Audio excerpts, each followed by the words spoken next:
Hola, ¿qué tal? ¿Cómo le va? Soy Aisa García y esto es Sanamente. Hoy vamos a hablar de la diabetes, que no es solo un número, ni es un diagnóstico, es una gran preocupación que entra a nuestras casas, a nuestras cocinas, óigalo bien, a las cocinas y a nuestras familias. Muchas veces creemos que necesitamos muchísimo dinero para hacer dietas súper estrictas.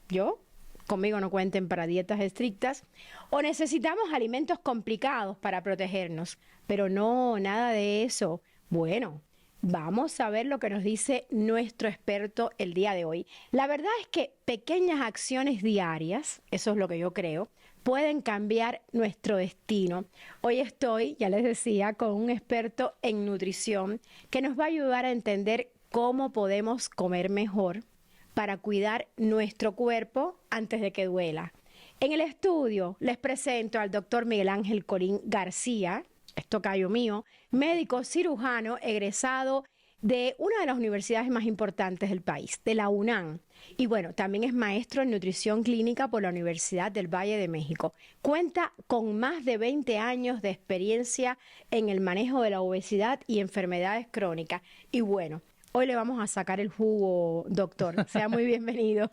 Muchísimas gracias, Isa. Gracias por invitarme. Hay muchísima gente que quiere saber del tema, así que voy a ir al grano. Adelante. Y la primera pregunta es conocer si una persona puede cambiar 3 hábitos simples y baratos para prevenir la diabetes. Así, de una decisión de último momento. Pues lo más sencillo es lo que no cuesta nada, ¿no? Por ejemplo, administrar tu tiempo. Eso es muy barato porque depende mucho de ti. Una persona que tiene una enfermedad que asocia a la alimentación, lo primero que tiene que hacer es organizar sus alimentos del día. En el tema de la diabetes, lo que sabemos actualmente es que es muy importante el horario en el cual consumimos alimentos, y para hacerlo muy sencillo es que sea de horario diurno. El segundo, sabemos que uno de los principales promotores de la diabetes es la obesidad y el sobrepeso, y resolverlo es a través del movimiento. Evitar el sedentarismo, entonces ser más dinámicos a lo largo del día es mucho más razonable. Caminar un poquito, incluso en la oficina, dar vuelta o algo así. Por supuesto, estar menos tiempo sentado mirando el televisor o con los dispositivos, ahora quien lo tiene celular, es muy complicado. Y me parece que el tercero tiene mucho que ver con la concientización de un cambio.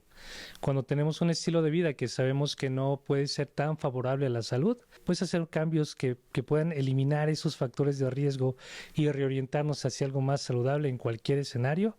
Yo creo que son las 3 más baratas que podemos tener. Buen resumen, doctor. Y bueno, quería preguntarle, hay mucha gente que se salta el desayuno Sí, claro. y dice que es para ahorrar y al mismo tiempo bajar de peso. ¿Esto realmente aumenta el riesgo de la diabetes? De hecho, es lo opuesto a lo que planteas. A ver. Si quieres perder peso y controlar la diabetes, es lo opuesto. No ¿Qué hay que desayunar hacer? es la peor idea. Mira, en el cuerpo existen relojes biológicos, y no solamente en una parte que se cree que era el cerebro, sino en diferentes órganos. Y se han hecho muchos estudios donde sabemos ahora que el cuerpo se comporta diferente del día que de la noche.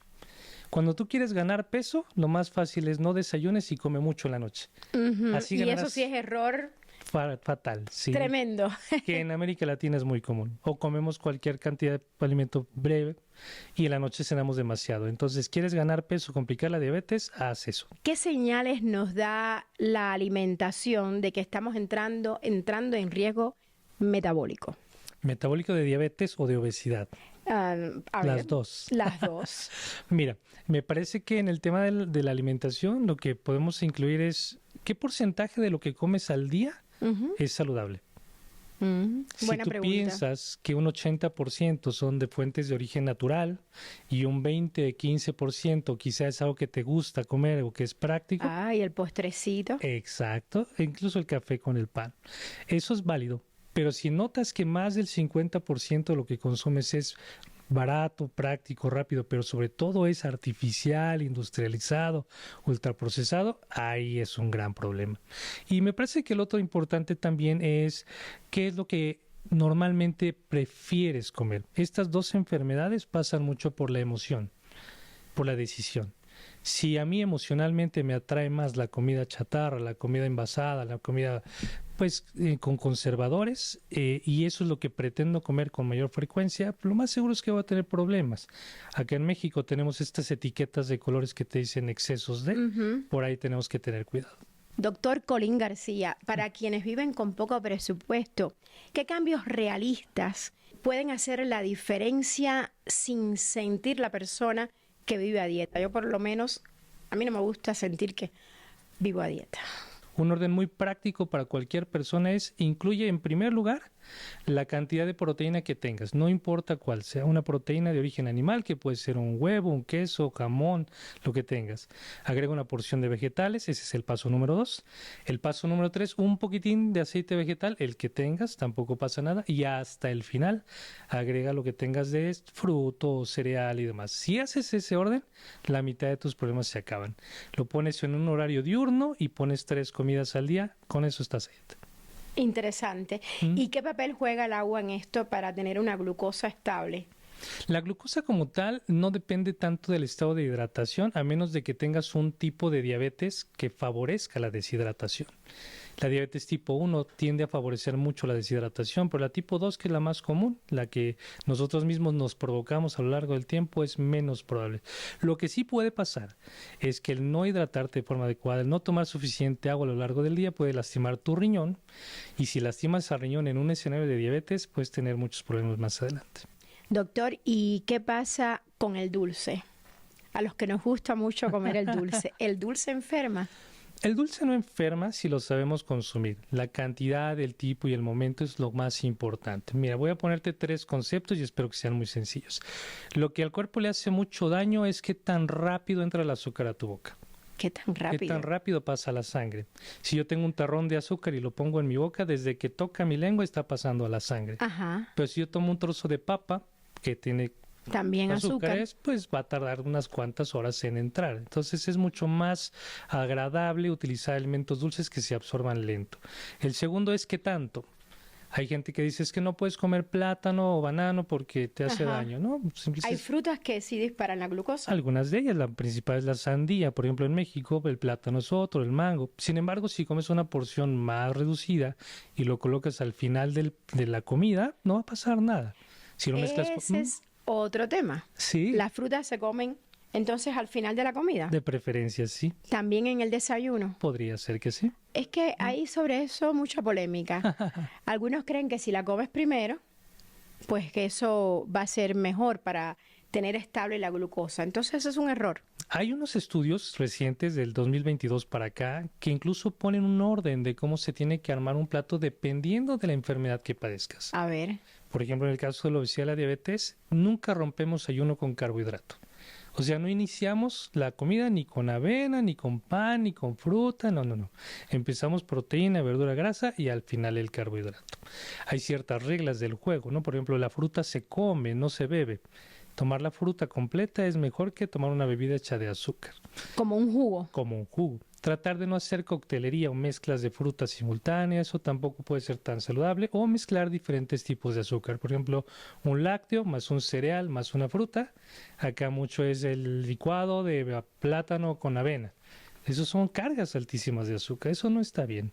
Y la última, y me parece más importante que todas las anteriores, todos somos diferentes. Todos respondemos diferentes a la cantidad de azúcar. Entonces no hay una receta única. General no. Individual puede haber recomendaciones, pero algo global que aplique para todos, no, esto no es tan cierto. ¿Y qué sí aplica para todos? A mí me parece que... ¿El tipo de frutas que sí disparan la glucosa, por ejemplo?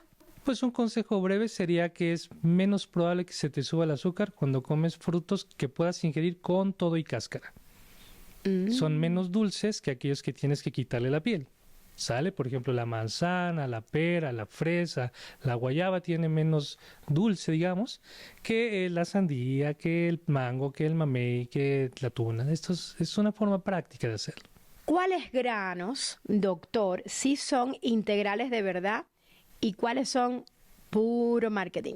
Los alimentos hechos a base de granos, artesanales, frescos, pues son menos producidos, digamos, en la actualidad y es menos fácil adquirirlos. Es mucho más fácil reconocerlos porque tienen una caducidad más limitada y el grano persiste con sus cascaritas, por decirlo así.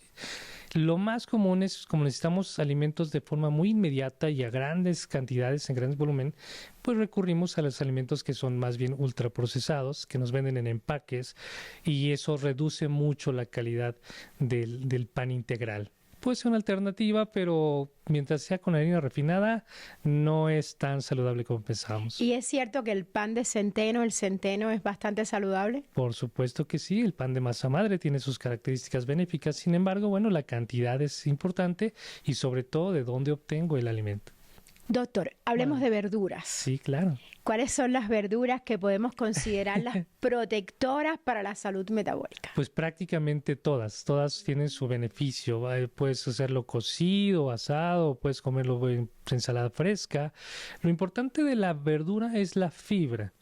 La fibra tiene un potencial importantísimo. Uno, para reducir la absorción rápida de azúcar, esa es una. Okay. La segunda, ayuda a absorber cierto tipo de vitaminas porque las contienen. Y la más importante es que mejoran algo que se llama microbiota intestinal. En la actualidad hay muchísima información que afirma que la microbiota es uno de los elementos básicos en la compresión de la obesidad y la diabetes. Una persona que se alimenta recurrentemente con vegetales frescos va a tener una microbiota saludable y eso va a beneficiar tanto su control glucémico como su evolución de la enfermedad de la diabetes. Excelente dato, doctor Colín García. ¿Qué le parece si vamos a una breve pausa? Claro que sí. Así que atentos, en breve continuamos esta plática con el doctor Miguel Ángel Colín García, quien es médico cirujano egresado de la UNAM y maestro en nutrición clínica por la Universidad del Valle de México. Vamos a seguir atentos. Si usted quiere saber más sobre cómo alimentarse mejor y no caer en la diabetes, este es su programa. Ya regresamos.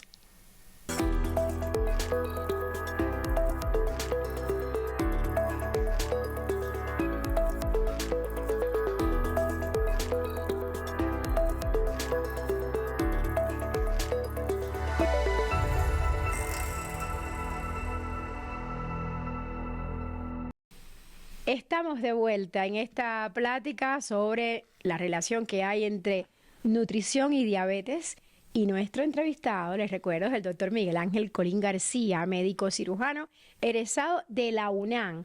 Yo digo que es la universidad más importante de este país, otros dicen que es una de las más importantes. También el doctor Colín García es maestro en nutrición clínica por la Universidad del Valle de México. Y yo decía al inicio del programa que le íbamos a exprimir porque lleva 20 años de experiencia. Doctor, vamos a hablar del gluten, de lo que muchos hablan de soy intolerante al gluten. ¿Esto es realidad, mito o moda?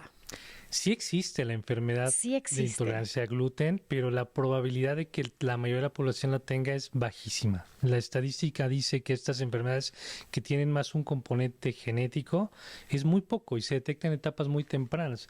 El grave problema es que cuando una persona tiene una alimentación poco saludable, maneja mucho estrés o consume ciertas sustancias que son más conservadoras, altera el funcionamiento de su intestino.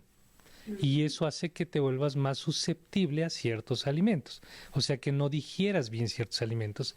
El gluten, que es una proteína del trigo, tiene una pequeña partícula que en intestinos sensibles puede generar molestias. Y la gente va a decir, soy intolerante al gluten. No, tienes un problema intestinal que hace que no lo toleres, que puede pasar igual con la lactosa. Claro.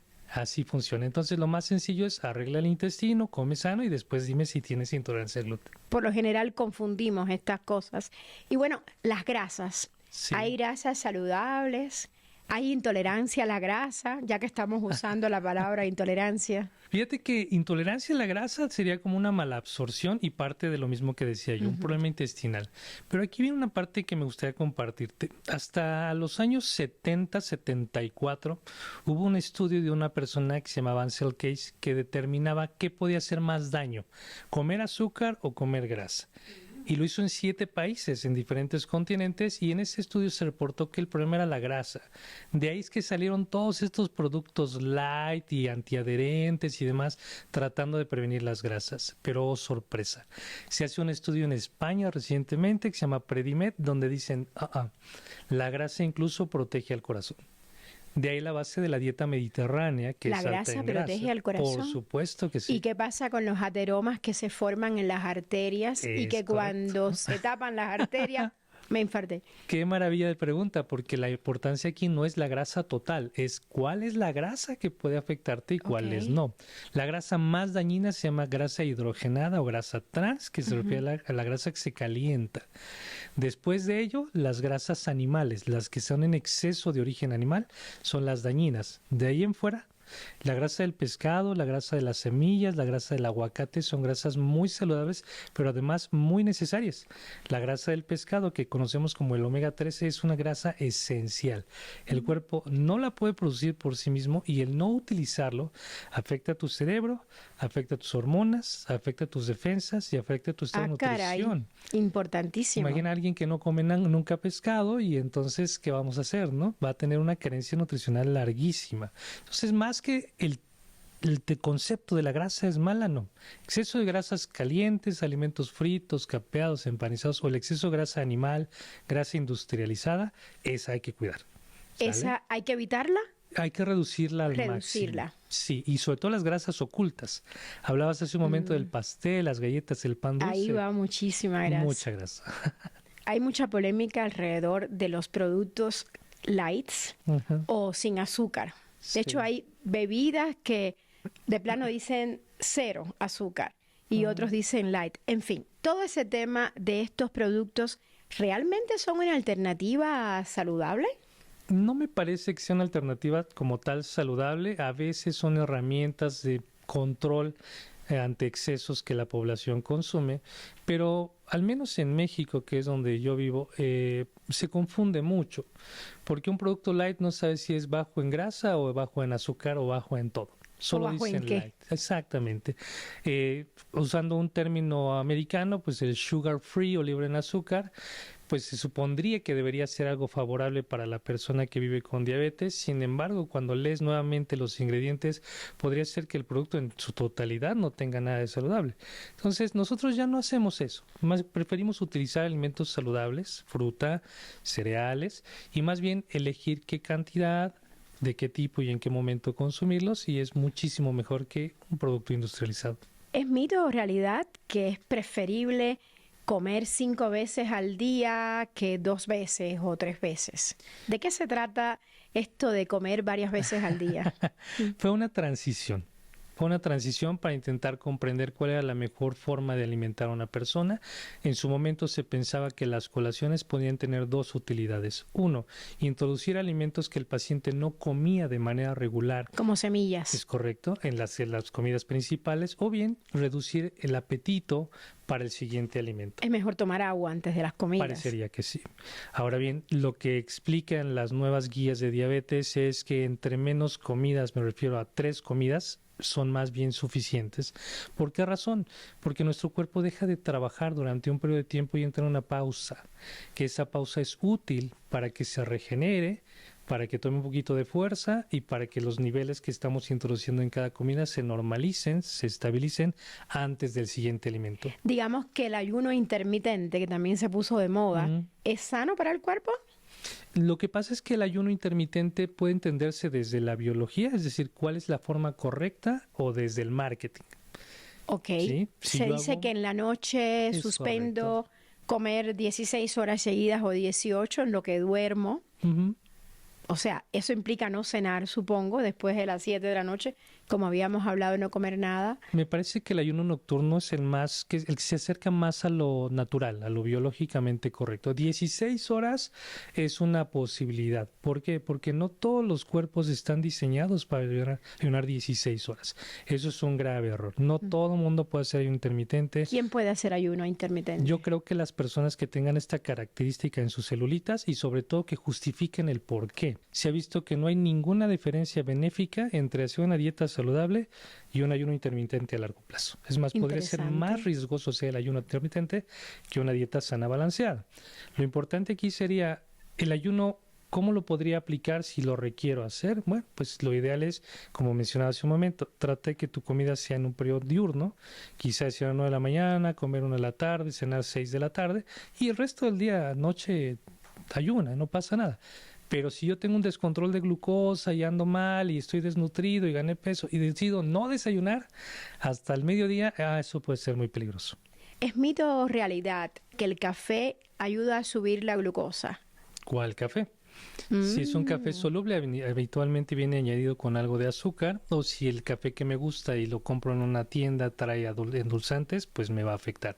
Pero si es un café de grano natural, no tendría por qué afectar la glucosa. Hablemos de los errores más frecuentes que cometen las personas que acaban de recibir un diagnóstico de diabetes. Sí. A ver, ¿qué no hay que hacer? ¿O qué sí hay que hacer? Yo creo que lo más difícil es asimilar la noticia. Eso es lo más difícil. Cuando le dice tienes diabetes, la negación es una primera respuesta importante porque la persona piensa, yo no me siento mal. Yo me siento bien. Sí, recién me acabo de echar un estudio y no tenía nada. Seguramente fue por algo que comí ayer y eso causó el problema de mi glucosa actual. ¿Eso no pasa entonces? Eso pasa siempre. Es decir, el paciente siempre trata de encontrar una respuesta que descarte el diagnóstico de diabetes. Sí, pero me refiero a si pasa eso de que ayer comí muchísimo dulce, hoy me hice el estudio y esto alteró mi estado real. No. Eso no pasa. Eso no pasa. Si salí mal en el estudio, es porque tengo problema. Sí, la enfermedad de la diabetes tipo 2, al menos la más común, es un proceso. Se construye la diabetes. Se construye. Y pasas por etapas, ¿eh? Primero tienes una intolerancia al azúcar, que es, comí mucho azúcar y mi cuerpo lucha por ello. Después es algo que se llama resistencia a la insulina, el cuerpo ya tiene que esforzarse por controlarla. Luego pasas a una prediabetes, ya llegaste a una cifra que te dice, ten cuidado, para. No lo hacemos hasta que llegas a la diabetes. No dormir bien, el estrés, vivir a las prisas, todo esto sabotea nuestro cuerpo. Totalmente. ¿Y nos lleva a la diabetes? Totalmente. Totalmente. El estrés se vincula con enfermedades cardiovasculares, enfermedades intestinales, enfermedades metabólicas, trastornos de la conducta alimentaria, comer en exceso, comer menos, agotamiento, desconcentración. Muchísimos elementos se asocian al estrés. ¿Comer rápido es malo? Por supuesto, porque si yo no registro cuánto estoy comiendo, el cerebro registra hasta los 25 minutos que uno ya está comiendo. Si tú comes muy rápido y antes de 20 minutos ya acabaste de comer, pues vas a comer cantidades tremendas. Hay gente que da 2 probadas, pasan 25 minutos y dice, ya me llené. Y es este mecanismo. El cerebro se entiende que debe parar de comer por una hormonita que viene en el intestino que le dice tienes que parar. Pero eso pasa hasta los 25 minutos. Tienes que esperar a que llegue eso. Entonces comer despacio favorece comer menos y comer más sano. Doctor, para cerrar, ¿cuál es el mensaje más importante para quienes desean prevenir la diabetes desde la cocina de su casa? Con cambios pequeñitos, sencillos, sobre todo cambio de hábitos, por lo que estoy escuchando. Sí, yo creo que el primer mensaje es decirle a las personas, no pierdas la esperanza de tener una buena calidad de vida, no importa qué.